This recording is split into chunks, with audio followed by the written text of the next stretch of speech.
नमस्कार दोस्तों, मेरा नाम भव्य मंगला है। मैं एक IATF क्वालिफाइड ऑटो हूँ। टोटल एक्सपीरियंस मेरा 32 साल का है, जिसमें 20 साल ऑटोमोटिव सेक्टर का है। एक और बेहतरीन टॉपिक में लेके आऊँ। ये टॉपिक है डाइवर्सिटी, इक्विटी और इंक्लूजन के बारे में एज पर ISO 30415 2021 वर्जन।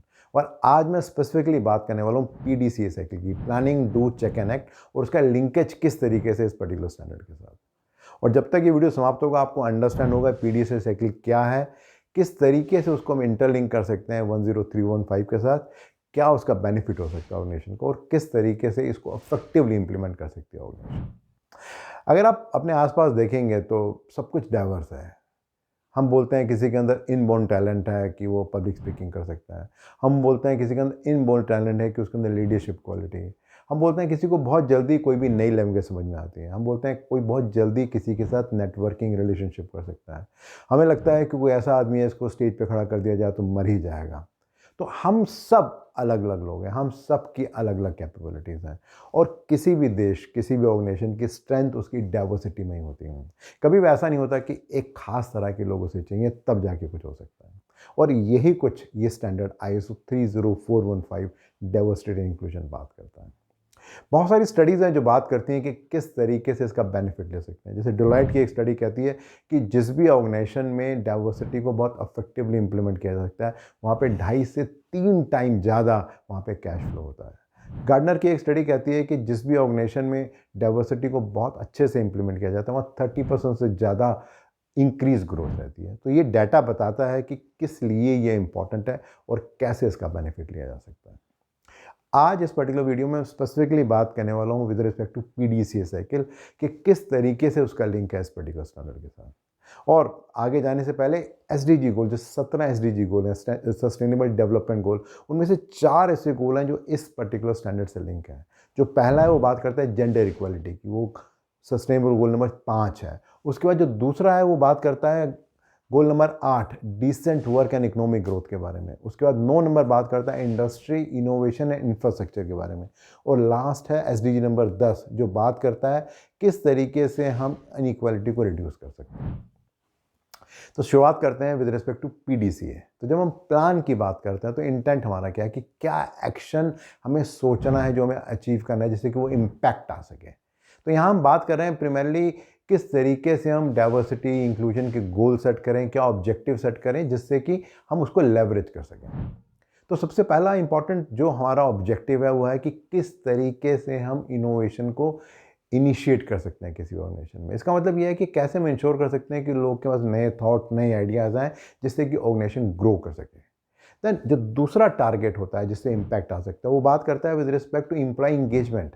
तो हम प्लान कर सकते हैं कि किन तरीक़ों से हम इंश्योर करेंगे और चेक करेंगे कि वाकई एम्प्लॉइज़ की इंगेजमेंट बढ़ रही है, वाकई लोग मिल के काम कर रहे हैं या सब साइलोज़ में काम कर रहे हैं, अलग अलग काम कर रहे हैं। वो एक इम्पैक्ट चेक करने का तरीका हो सकता है। जो तीसरा है वो बात करता है with respect to improved reputation and brand image. जो भी कुछ हम काम कर रहे हैं, कोई भी ऑर्गेनाइजेशन में काम हो रहा है, उसका आइडिया क्या है कि किस तरीके उसकी ब्रांडिंग बढ़ सकती है, कैसे उसकी इमेज इंप्रूव हो सकती है। तो डाइवर्सिटी, इक्विटी एंड इंक्लूजन को किस तरीके से इफेक्टिवली इंप्लीमेंट किया जाए जिससे कि ऑर्गेनाइजेशन के अंदर इस बेनिफिट दिख सके। और जो चौथा इंपॉर्टेंट फैक्टर है वो है फाइनेंशियल परफॉर्मेंस। कोई भी ऑर्गेनाइजेशन अगर किसी भी नए प्रोसेस को इनिशिएट करती है, कोई भी नई एक्टिविटी करती है, तो उसका अगर फाइनेंशियल ग्रोथ पे इम्पैक्ट नहीं आ रहा तो उसका कोई फ़ायदा नहीं है। अगर उसकी प्रॉफिटेबिलिटी इंप्रूव नहीं हो रही है, अगर उसकी सस्टेनेबल ग्रोथ नहीं हो रही है तो उसका कोई फ़ायदा नहीं है। तो जिससे भी हम प्लानिंग कर रहे हैं तो ये हमें देखना बहुत ज़रूरी है कि आज हम किस लेवल पे हैं और इस इनिशिएटिव को इम्प्लीमेंट करके हम क्या आगे जा रहे हैं या वहीं पर ही हैं या एक्चुअली हम नीचे जा रहे हैं, इसको समझना बहुत ज़रूरी है। एक बार जब हम प्लानिंग ठीक से कर लेते हैं तो उसका सेकेंड पार्ट आता है डू। जब हम बात करते हैं डू की तो प्राइमरली हमारा इंटेंट क्या है कि हमें ये देखना है कि जो इनिशिएटिव्स हैं उसको किस तरीके से इंप्लीमेंट करें, उन ऑर्गेनाइजेशन को कैसे इंप्लीमेंट करें जिससे कि ऑर्गेनाइजेशन के गोल अचीव हो सकें। से फॉर एग्जांपल सबसे पहली बात करते हैं रिप्रेजेंटेशन की। तो हमें ये देखना है कि आज के टाइम में कितने % लोग डिफरेंट नेशनैलिटी के, जेंडर के, लैंग्वेज के किस तरीके से हैं जिससे कि हमें आइडिया लग सके कि क्या है और उसको कैसे हमें नेक्स्ट लेवल पे लेके जाना है। देन दूसरा एक्शन है वो है with respect to inclusion.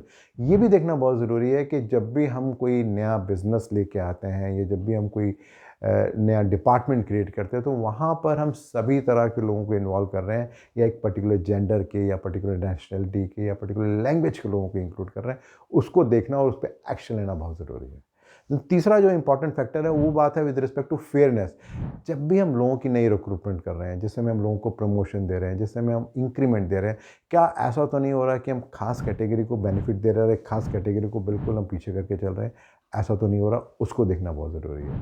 Then एक और इम्पॉर्टेंट बात है वो है विद रिस्पेक्ट टू लीडरशिप, कि एंड ऑफ द डे किसी भी ऑर्गेनाइजेशन में जब तक टॉप मैनेजमेंट इन्वॉल्व नहीं है किसी भी प्रोसेस के लिए, वहाँ पे कभी रिजल्ट नहीं आ सकता। तो डाइवर्सिटी, इक्विटी एंड इंक्लूजन किसी भी ऑर्गेनाइजेशन में तब सक्सेसफुल होगा जब टॉप मैनेजमेंट उसमें इन्वॉल्व होगा। तो यहाँ पर यह भी देखना बहुत ज़रूरी है कि टॉप मैनेजमेंट जो लीडरशिप है उसका क्या रोल है और वो कितना ज़्यादा इन्वॉल्व है इसके लिए।